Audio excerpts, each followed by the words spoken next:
السلام علیکم ورحمۃ اللہ وبرکاتہ۔ سامعین، ہم اپنے ہندوستانی مسلم بھائی اور بہنوں سے گزارش کرنے جا رہے ہیں کہ 15 نومبر قریب آتے جا رہا ہے۔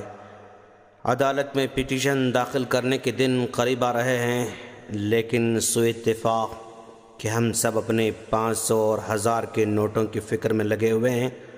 اس میں کوئی شک نہیں ہے کہ یہ بھی ضروری ہے، لیکن ان نوٹوں کے لیے 30 دسمبر تک کا کافی ٹائم ہمارے پاس موجود ہے۔ یہ دھیرے دھیرے معاملے حل ہوتے جائیں گے، لیکن اس کی فکر میں دستخطی مہم کو نہ بھولیں۔ یہ پیسے آتے رہیں گے، جاتے رہیں گے، لیکن اگر ایکسائز سول کوڈ جیسا غیر اسلامی قانون نافذ ہو جائے تو پھر کبھی جائے گا نہیں۔ شاید لوگ ایکسائز سول کوڈ کے نقصانات سے مکمل واقف نہیں ہیں، اس لیے زیادہ دھیان نہیں دے رہے ہیں۔ سامعین، اگر یونیفارم سول کوڈ آ جائے تو ہمارا نکاح، طلاق اور وراثت کا اسلامی سسٹم مکمل ختم ہو جائے گا۔ آج ہمارا نکاح کوئی مسلم قاضی پڑھا رہا ہے، مسلم گواہ موجود ہے، مسلم وکیل کے ذریعے ہو رہا ہے۔ کل آپ کا نکاح پڑھانے والا جج کوئی غیر مسلم ہو سکتا ہے، آپ کے نکاح میں گواہ کوئی غیر مسلم ہو سکتا ہے۔ آپ کا طلاق ہو جائے تو عدت کا سسٹم ختم ہو جائے گا، جبکہ طلاق یا بیوہ کی عدت اسلامی اعتبار سے فرض ہے۔ کوئی بھی عدت ختم ہونے سے پہلے نکاح نہیں کر سکتا، لیکن ایکسائز سول کوڈ آ جائے تو کوئی بھی عورت عدت ختم ہونے سے پہلے ہی نکاح کرنا چاہے تو آپ اس کو روک نہیں پائیں گے، اس لیے کہ وہ قانون کا، ایکسائز سول کوڈ کا سہارا لے گی۔ لوگ دھیرے دھیرے اسلامی نکاح کا سسٹم، وراثت کا سسٹم اور خلا کا سسٹم، طلاق کا سسٹم ہی بھول جائیں گے۔ آئندہ چل کر نکاح شک کے دائرے میں آ جائے گا کہ اس نکاح میں مسلم گواہ تھے یا غیر مسلم گواہ تھے۔ جیسے مغربی ممالک کا سفر کرتے ہیں تو آپ کو کھانے پینے کی چیزوں میں یقین ہی نہیں ہوتا ہے کہ اس میں حلال ہے یا حرام میں مکس ہے، ایسے نکاح بھی شک کے دائرے میں آ جائے گا۔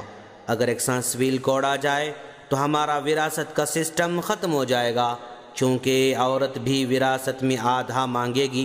جب عورت آدھا حصہ مانگنا شروع کر دے گی تو پھر لوگ اس کی تعلیم پر، نکاح پر جو کچھ خرچ کرتے ہیں اس کو بھی شمار کر کے اس کے وراثت میں سے کاٹنا شروع کر دیں گے۔ جیسے آج لوگ خوش دلی سے اپنے بہنوں کی تعلیم پر، نکاح پر خرچ کر رہے ہیں، اس کی دیکھ بھال کے لیے جتنا چاہے پیسہ خرچ کر رہے ہیں، جب اس ایکسائز سول کوڈ آ جائے گا، عورت آدھا حصہ مانگنا شروع کر دے گی، تب یہ لوگ جتنا آج خرچ کر رہے ہیں اتنا کرنا چھوڑ دیں گے، کیونکہ وہ جانتے ہیں کہ یہ بھی وراثت میں برابر کے حقدار بننے والی ہے۔ لہذا نکاح پر خرچ کرنا چھوڑ دیا جائے گا، تربیت پر، تعلیم پر خرچ کرنا چھوڑ دیا جائے گا۔ اگر خرچ کیا بھی جائے تو اس کو شمار کر کے وراثت سے مال کاٹ لیا جائے گا۔ اور اسلام نے عورت کو مرد کے مقابلے میں آدھا حصہ اس لیے رکھا ہے کیونکہ عورت پر کوئی ذمہ داری نہیں ڈالی گئی ہے۔ اگر ایکسائز سول کوڈ آ جائے تو عورتوں پر بھی کمانے کی ذمہ داری شروع ہو جائے گی، اور مرد حضرات اپنی ذمہ داریوں سے دھیرے دھیرے دور ہونا شروع کر دیں گے۔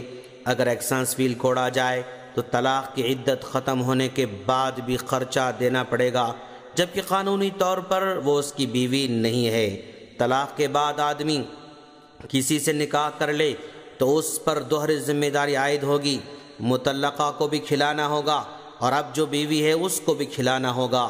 مطلقہ بیوی اپنے اخراجات کو بڑا چڑھا کر بتائے گی، اگر آدمی نہ دے پائے، نہ دے سکے تو پھر عورت کیس کر دے گی۔ الغرض بے شمار مسائل جنم لیں گے، اس لیے 15 نومبر سے پہلے ہی دستخطی مہم کو کامیاب بنائیں۔ یہ ثابت کر دیں کہ ہم مسلمان اپنے لاکھ اختلافات کے باوجود ایک تھے، ایک ہیں اور ایک رہیں گے۔ ہمارے شرعی مسائل کے ساتھ کوئی چھیڑ چھاڑ نہیں کر سکتا۔ جو اصلاح کرنا ہو وہ ہم خود کر لیں گے۔ ہم کو آپس میں لڑا کر سیاسی بازیگر اپنا ووٹ حاصل کرنا چاہتے ہیں۔ ہم دستخطی مہم کو اس قدر بڑے پیمانے پر کامیاب کریں گے کہ آئندہ فسطائی طاقتوں کو اس طرف سوچنے کی ہمت بھی نہ ہو سکے۔ بینکوں میں پیسوں میں اور بینکوں کے نوٹوں میں اس پڑھ کر اس اہم کام سے غافل نہ ہو جائیں۔ ہمارے لیے ہماری جان، مال، بیوی، بچوں سے بڑھ کر ہماری شریعت ہے۔